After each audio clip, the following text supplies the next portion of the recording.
Good morning students. हम अपने 6 chapter paper आए हुए हैं और हम आज अपने चैप्टर को आगे की तरफ बढ़ाते हैं और स्टार्ट करते हैं। हमने पीछे पढ़ा था कि भी किसी भी इंडस्ट्रीज़ को लोकेट करने के लिए कौन कौन से फैक्टर हैं जो उसको प्रभावित करते हैं। आज हम जो उद्योग होते हैं उनके प्रकारों का वर्गीकरण करेंगे कि क्लासिफिकेशन होता है इंडस्ट्रीज़ का, वो अलग अलग बेस के ऊपर होता है। तो हम उनके बेस को जानने का प्रयत्न करेंगे, कोशिश करेंगे। हम 1-2 बेस को लेंगे और उनको पढ़कर उनका एग्जाम्पल के तरीके से पढ़ने का प्रयत्न करेंगे। तो विनिर्माण उद्योगों के वर्गीकरण के उसके आधार हैं, जैसे कि उसके आकार के आधार पर, उसके कच्चा माल कहाँ से प्राप्त कर रहे हैं, उसका उत्पाद के और स्वामित्व के आधार पर हम इनको अलग अलग प्रकार से पढ़ सकते हैं। तो हम आज इनके 2 प्रकार के जो टाइप्स के हैं, हम 2 टाइप्स के बारे में पढ़ेंगे कि किस प्रकार से हमें इंडस्ट्रीज़ को क्या है काउंट कर सकते हैं भी, या फिर टाइप्स जो होते हैं वो कौन से प्रकार के और कौन सा उद्योग उसमें रखा जा सकता है। सबसे पहले हम डिफ़ाइन करेंगे उसके साइज़ के बेस पे। किसी भी उद्योग का आकार उसके निवेशित पूंजी, कार्य श्रमिकों की संख्या एवं उत्पाद की मात्रा पर निर्भर करता है। इसके अनुसार उद्योगों घरेलू अथवा कुटीर, छोटे व बड़े पैमाने उद्योगों पर वर्गीकृत किया जाता है। ये आप कह सकते हैं कि आप लोग थोड़ा सा पढ़ के आते हैं कि भी स्केल आपने पढ़ा होगा, स्केल के आधार पर बोला जाता है इनको कि भी उसमें क्या कि भी कितनी पूंजी लगी है आपकी, श्रमिकों की संख्या कितनी है आपकी, और कितनी बड़ी मात्रा में आप उत्पादन कर रहे हो। जितना ज़्यादा मात्रा में उत्पादन कर रहे हो, सीधी सी बात है वो बड़े पैमाने का चला जाएगा। उत्पादन कम है तो छोटे स्तर पर चला जाएगा। और कुटीर में हम शामिल करते हैं जो हम कार्य हाथ से करते हैं। मोस्टली क्या है कि इनमें क्या पूंजी की भी बात आ सकती है। भी पूंजी भी अगर आपने 1 लाख रुपए से कम अगर पूंजी लगा रखी है तो छोटे उद्योग हैं।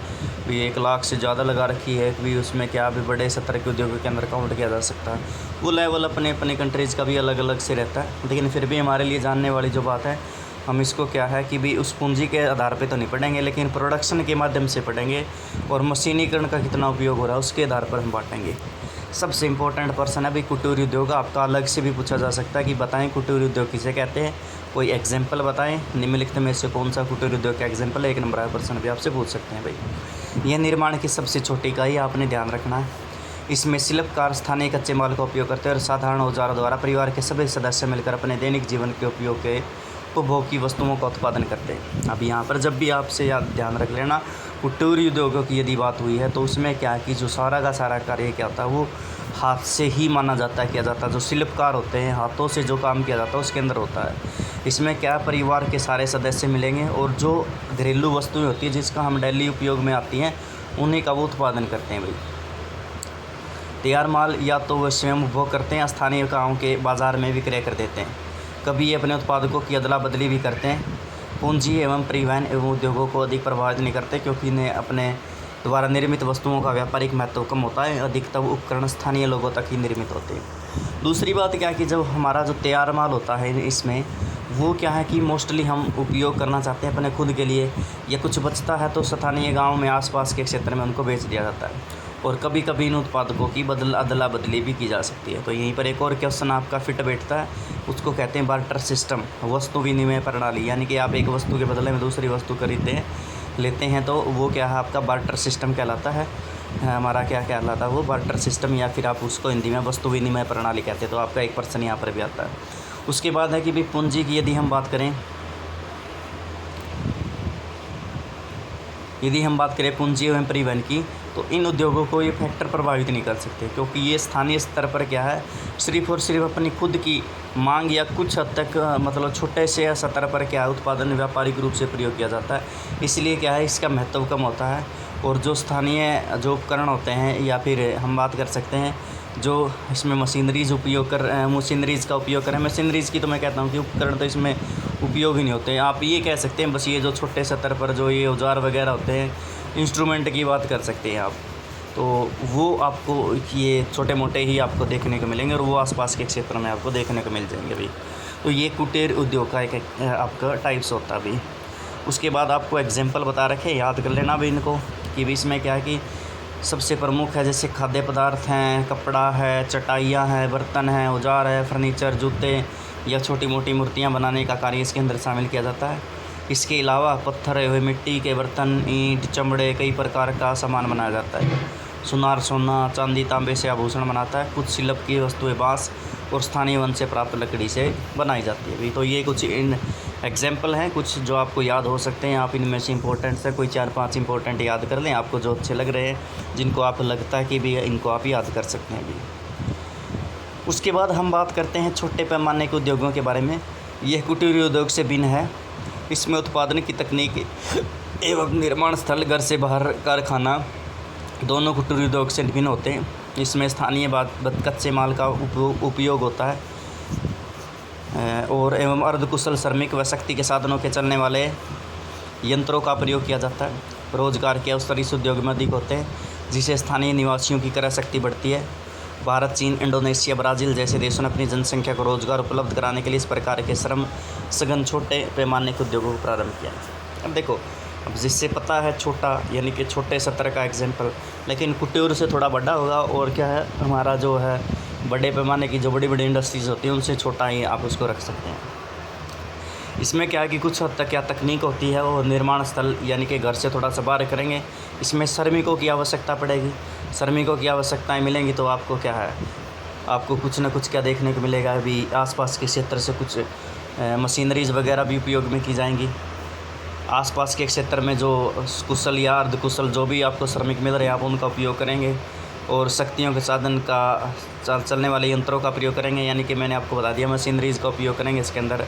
तो इसमें क्या होता है कि भी आसपास के क्षेत्र के जो लोगों को स्थानीय स्तर पर क्या रोज़गार प्राप्त हो जाता है। तो भारत, चीन, इंडोनेशिया, ब्राज़ील इस प्रकार की कैटेगरी के अंदर क्या बहुत बड़ी मात्रा में इंडस्ट्रीज़ क्रिएट करते हैं जो छोटे स्तर की इंडस्ट्रीज़ कहलाती हैं भाई। उसके बाद हम बात करते हैं बड़े पैमाने के उद्योग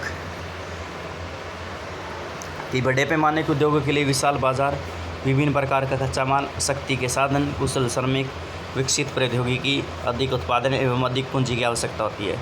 पिछले 200 वर्ष में इसका विकास हुआ है। पहले यह ग्रेट ब्रिटेन, संयुक्त राज्य अमेरिका के पूर्वी भाग एवं यूरोप में लगाए जाते थे, परंतु वर्तमान में इनका विस्तार विश्व के सभी भाग में हो गया। अब क्या था कि लार्ज स्केल जैसे आ गया बहुत बड़े, तो सबसे बड़े इंडस्ट्रीज़ आप कह सकते हैं विशाल मार्केट के लिए क्रिएट करते हैं। बहुत बड़ी मात्रा में कच्चा माल की आवश्यकता होती है, शक्ति के साधन, कुशल श्रमिकों की आवश्यकता, विकसित प्रौद्योगिकी, अधिक उत्पादन, अधिक पूंजी की आवश्यकता होती है। पिछले 200 वर्षों में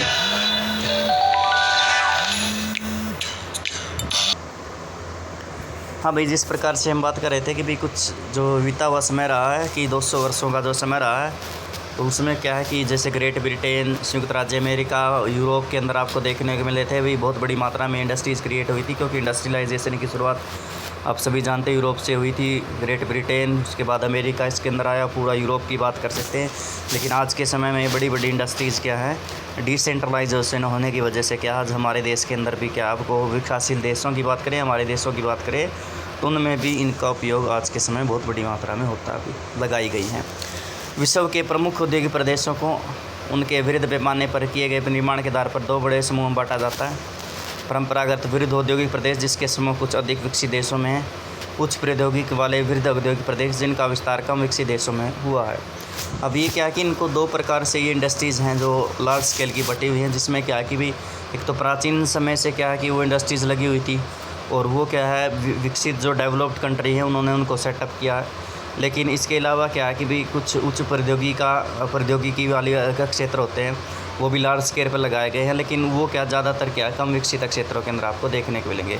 ये क्या परंपरागत रूप से क्या प्राचीन समय से लगाए गए थे और आज भी वो वहीं पर लगे हुए हैं और वहीं पर वो उनकी पूर्ति होती चली जा रही है भाई। इसके बाद यदि हम बात करें जो दूसरा प्रकार होता है इसके अंदर, वो हमारा कच्चे माल के आधार पर होता है।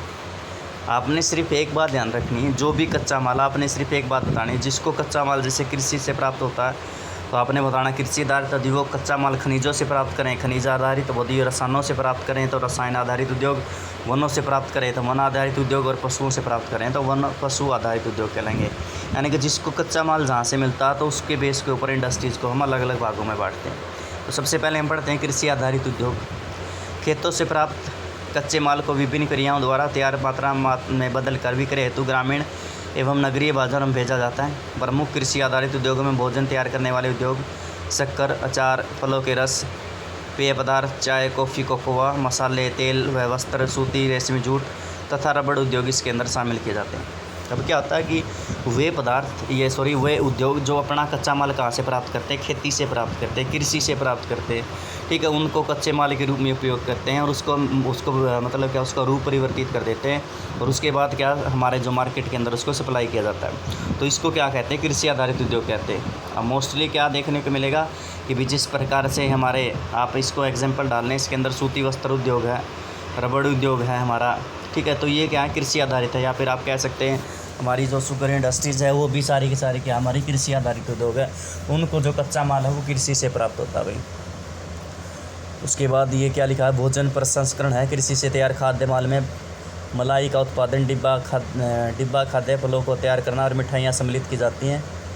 खाद्य को सुरक्षित रखने की कई प्राचीन विधियाँ काल से चली आ रही हैं, जैसे उनको सुखाकर, संधार कर या अचार के रूप में तेल, सिल्का आदि बनाना। इन विधियों को औद्योगिक क्रांति के पूर्व सीमित उपयोग में ही होता था भी।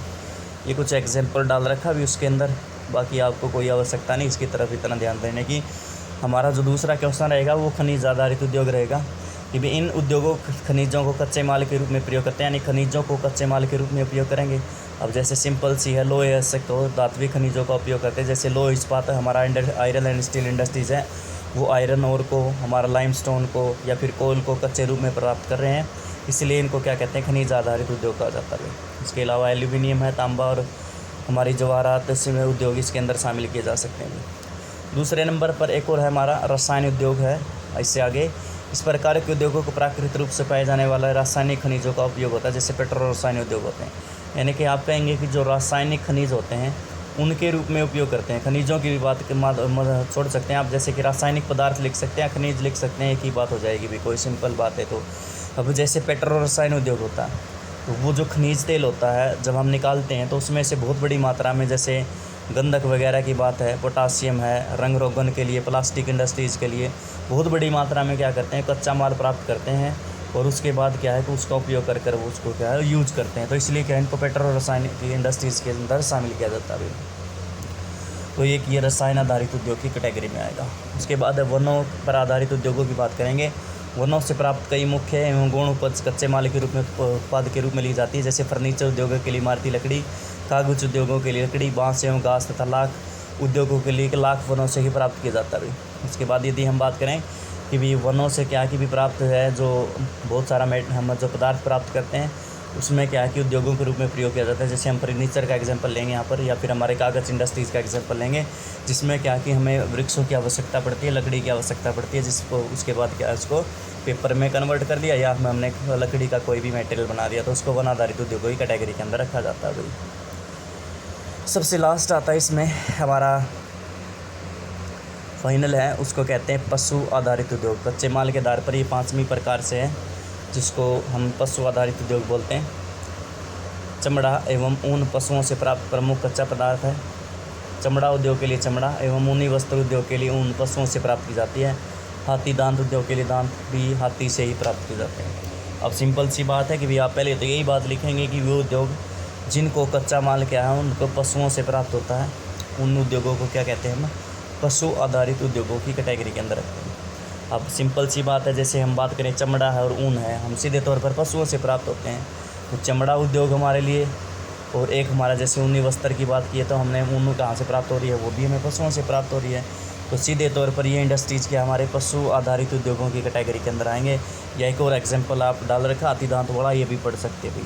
तो इस प्रकार से क्या है हमने जो डिफ़ाइन किया है कि भाई कच्चे माल के ऊपर, दोबारा से मैं एक बात बताता हूँ कि आपने कुछ नहीं करना, आपने सिर्फ एक बात ध्यान रखनी है कि कच्चे माल के आधार पर जब भी आपको वर्गीकरण करें तो आपने सिर्फ एक बात बतानी कि भी उन उद्योगों को कच्चा माल कहाँ से प्राप्त हो रहा है, उसको उसी आधारित क्या उद्योग की कैटेगरी के अंदर रख दिया जाता है। ठीक है भाई, आगे हम बात कल करें।